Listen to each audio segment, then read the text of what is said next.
Hi guys, today I got an error in my Photoshop. All extensions are not showing up. You wanna know how to fix this?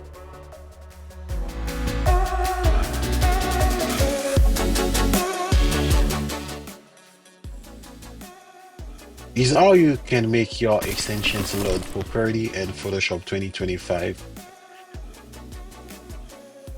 So first thing you have to do, go to Finder, go to Applications here, Adobe Photoshop 2025. Just open it. So just right click on the Photoshop application, this one 2025. So select get info, then after you have to check open using Rosetta here.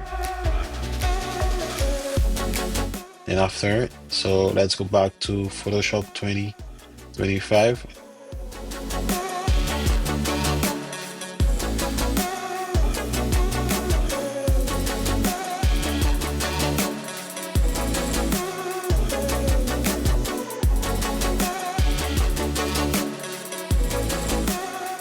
Now let's open Adobe Photoshop 2025. Go to Window, just open it. Then you will see all the extensions appear